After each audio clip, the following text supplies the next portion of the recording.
It's a proven fact that every person in the world comes from a black woman, but we're still the most disrespected. We hold it down in public and fight storms in private.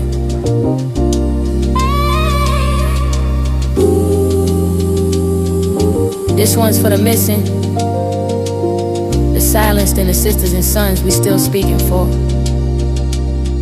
We here. Count the names, hold the line. We don't fold, we design. No tears for black girls. We turn prayers into plans. Turn them up, say a name, hold space. We gon' live where we stand. No tears for black. Before we begin, a content warning. This episode discusses revenge porn, non-consensual distribution of intimate images, online harassment, and sexual violence. We will not show explicit content, but we will discuss these topics in detail. If you are a survivor of revenge porn, intimate partner violence, or online abuse, please take care of yourself while listening. Resources are available in our show notes. If you need to pause, skip, or stop, do what's best for you. Your well-being matters. If you're ready, let's begin. Part 1. When trauma becomes content. In 2018, a young black woman's most intimate moment was stolen, posted online, mocked by millions. The man who spread it? One of the most powerful figures in hip-hop. A man with 30 million followers. A man who turned her trauma into a meme. Teairra Marí. Her name is Teairra Marí. And when she fought back, the system made her pay. Literally. This is the story of how revenge porn, industry power, and misogynoir destroyed a career. How a lawsuit meant to protect her became another weapon. And how the entertainment industry profits from black women's pain while offering them no protection. This is No Tears for Black Girls. Part 2. Who is Teairra Marí?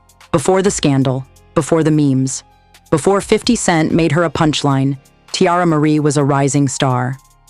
Born Teairra Marí, a Thomas, on December 2, 1987, in Detroit, Michigan, she grew up surrounded by music. Her grandmother was a gospel singer. By age 5, Teairra was performing in church. By her teens, she was writing songs and dreaming of stardom. In 2004, at just 16 years old, Teairra caught the attention of Jay-Z. He signed her to Def Jam and Rockefeller Records, the same label that launched Rihanna, Kanye West, and Neo. Her debut single, Make Her Feel Good, dropped in 2005. It peaked at number 35 on the Billboard Hot 100. The album, Rockefeller Records, presents Teairra Marí Star, sold over 69,000 copies in its first week. She was 17 years old, a child, and the industry was already packaging her as a sex symbol. But behind the scenes, things were falling apart. Jay-Z left Def Jam in 2007. Teairra's second album was shelved. She was dropped from the label. By 2008, she was unsigned, struggling to book shows, and watching her peers, Rihanna, Beyoncé, Kiara, soar while she faded. She pivoted to reality TV, Love and Hip Hop Hollywood in 2014. It gave her a paycheck, but it also locked her into a narrative, the has-been, the cautionary tale, the girl who couldn't make it. And then, in 2017, her life was shattered. Part 3. The Relationship and the Leak. In 2017, Teairra Marí was in a relationship with Akbar Abdullahad, a man she met through mutual friends in Los Angeles. The relationship was turbulent. Friends later described it as controlling, volatile. But Teairra stayed. And like many couples, they recorded intimate moments, private videos, meant for no one else. On May 1st, 2018, those videos were posted online. Not by a hacker, not by a stranger, by Akbar Abdullahad himself. He uploaded explicit footage of Teairra to Instagram, her face, her body, her most vulnerable moments, exposed to the world. Within hours, The videos spread across Twitter, Facebook, and gossip blogs. The Shade Room, Baller Alert, Media Takeout. They all posted it. Some blurred the images, some didn't. Teairra was at home when she found out. She called friends, crying. She called her lawyer. She deactivated her social media. But it was too late. Millions had already seen it. And then, 50 Cent got involved. Curtis Jackson, known as 50 Cent, had no relationship with Teairra Marí. No beef, no history. But he had 23 million Instagram followers, and he saw an opportunity. On May 2, 2018, 50 Cent reposted the explicit images to his Instagram account. He added his own caption, mocking Teairra, making jokes, turning her trauma into content. His post got millions of views, thousands of comments. People laughed, people shared, people made memes. Teairra Marí's name was trending, but not for her music, for her humiliation. Part 4, the lawsuit. On May 3, 2018, one day after 50 Cent's post, Teairra Marí filed a lawsuit in Los Angeles Superior Court. She sued Akbar Abdulahad for invasion of privacy, intentional infliction of emotional distress, and violation of California's revenge porn law. And she sued 50 Cent for the same charges. Her legal team argued that 50 Cent's repost was not commentary or news. It was harassment. It was distribution of non-consensual pornography. And under California Civil Code, Section 1708.85, it was illegal. The law is clear. Anyone who intentionally distributes intimate images of another person without consent, knowing the person will suffer emotional distress, can be held liable. Teairra asked for damages. She asked for an injunction to stop further distribution. She asked for accountability. 50 Cent's response? He mocked her. He posted more memes. He called her a thought. He told his followers she was broke and desperate. And then, he filed a motion to dismiss. His lawyers argued that his post was protected by the First Amendment, that he was commenting on a newsworthy event, that Teairra was a public figure who had put herself out there on reality TV. In other words, she deserved it. In July 2019, a judge ruled in 50 Cent's favor. The court found that Teairra had failed to prove that 50 Cent acted with actual malice, or that his post caused her specific, quantifiable harm beyond what Akbar had already caused. The lawsuit was dismissed, but it didn't end there. 50 Cent's legal team filed a motion for attorney's fees.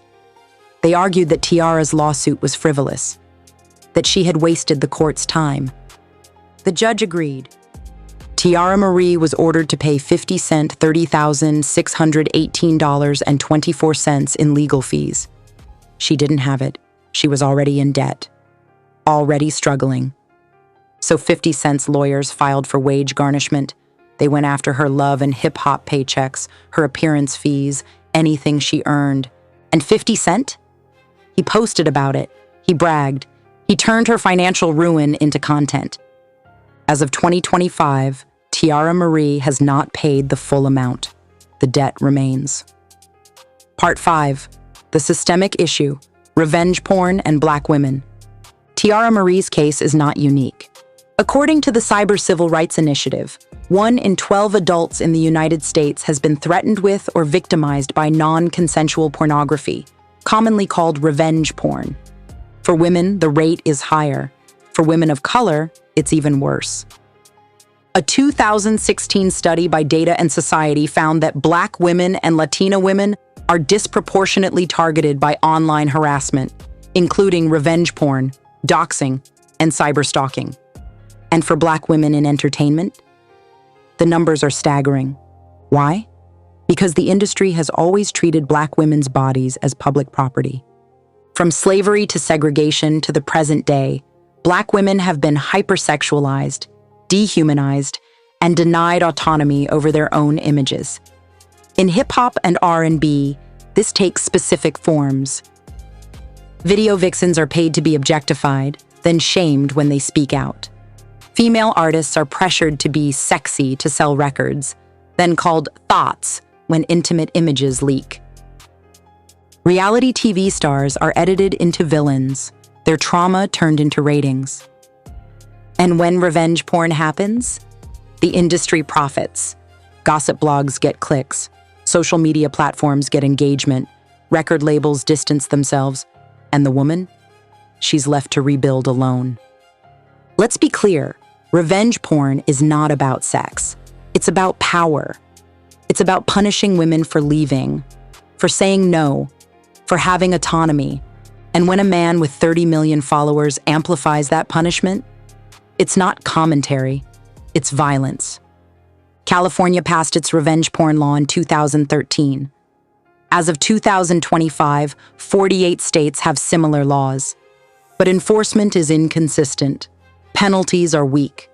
And platforms like Instagram, Twitter, and Facebook are protected by Section 230 of the Communications Decency Act, meaning they can't be held liable for user-generated content, even if it's illegal. So the images stay up, the trauma continues, and the women are told to move on.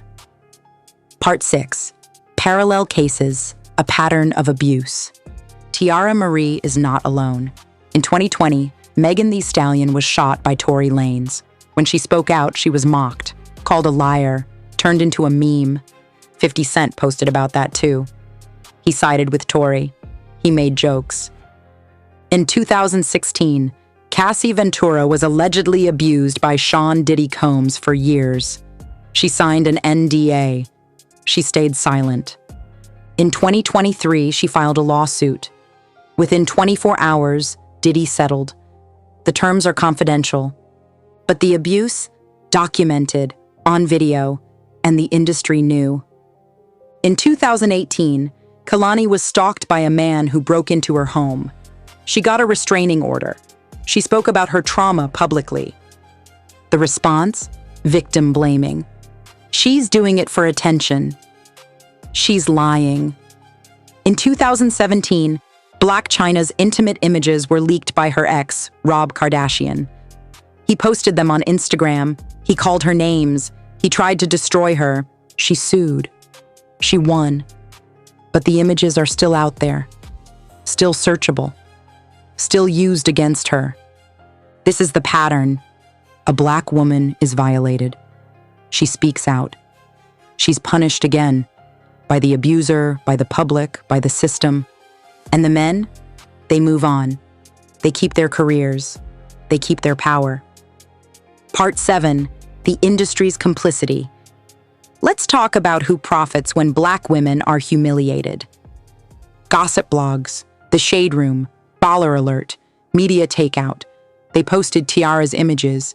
They got millions of clicks. They sold ads. They made money. Social media platforms. Instagram allowed 50 Cent's post to stay up for hours. Twitter allowed the images to spread. Facebook groups shared them freely. Record labels. Def Jam dropped Teairra years before the scandal. But when it happened? Silence. No statement. No support. Reality TV producers, Love and Hip Hop filmed Teairra's breakdown. They turned her trauma into a storyline. They aired it for ratings. And 50 Cent? He's still one of the most followed celebrities on Instagram. He still gets brand deals. He still executive produces hit TV shows. There were no consequences for anyone except Teairra. Part 8. Where is Teairra Marí now? As of November 2025, Teairra Marí is still fighting. She has not paid the full $30,618 judgment to 50 Cent. Her wages are still subject to garnishment. She has released music independently. She performs at small venues. She posts on social media, though less frequently than before. In interviews, she has spoken about the toll the scandal took on her mental health. Depression, anxiety, suicidal thoughts. She has also spoken about the industry's betrayal, how no one defended her, how she was left to fight alone. But she's still here, still creating, still surviving. And that, in itself, is resistance. Part 9. What needs to change? So what do? First, we hold platforms accountable. Instagram, Twitter, Facebook. They need to enforce their own policies. Revenge porn is illegal. It should be removed immediately. Not in hours, not in days, immediately. Second, we strengthen the laws. California's revenge porn statute is a start, but it needs teeth. Higher penalties, criminal charges, and it needs to apply to anyone who distributes the images, not just the original poster. Third, we support survivors. Legal fees, therapy, career rebuilding. These costs are real. And right now, survivors bear them alone. Organizations like the Cyber Civil Rights Initiative offer resources, but they're underfunded, overwhelmed. They need support. Fourth, we change the culture. Stop sharing the images. Stop clicking on the blogs. Stop making memes out of Black women's trauma. And if you're a man with a platform, especially if you have millions of followers, use it responsibly. Your words have power. Your posts have consequences. 50 Cent had a choice. He chose cruelty. Fifth, we demand accountability from the industry. Record labels need to protect their artists, current and former. Reality TV producers need to stop exploiting trauma for ratings. Gossip blogs need to ask themselves, is this story worth destroying someone's life? And we, as consumers, need to stop rewarding them when they do. Finally, we center Black women's voices. Teairra Marí told her story. Megan Thee Stallion told hers. Cassie told hers. Believe them, amplify them, protect them, because if we don't, the cycle continues. Part 10. Say her name, hold space, lift where we stand. Teairra Marí was 30 years old when her life was upended. She didn't ask for this. She didn't deserve this. She was a young woman who trusted the wrong person, who had her privacy violated, who fought back and was punished for it. Her story is not unique, but it should be unacceptable. Revenge porn is not a personal failing, it's a crime. And when powerful men amplify it, when platforms profit from it, when the legal system fails to protect survivors, that's not justice, that's complicity. So here's what you can do. 1. If you see revenge porn online, report it. Don't share it. Don't engage with it. 2. Support organizations fighting for survivors, the Cyber Civil Rights Initiative, Without My Consent, the National Center for Victims of Crime. 3. Demand better from the platforms you use, Instagram, Twitter, TikTok. They have the technology to detect and remove this content. They choose not to prioritize it. 4. If you're a survivor, know this. It's not your fault. You are not alone. Resources exist. Help is available. 5. And if you're listening to this and you've ever shared, liked, or laughed at revenge porn, stop. Apologize. Do better. Teairra Marí is still here, still fighting, still creating. She deserves more than our sympathy. She deserves our solidarity. This has been No Tears for Black Girls. I'm Samantha Paul. Say her name, hold space, lift where we stand, stay loved, stay blessed, and stay safe. Until next time, I'll see you when I see you.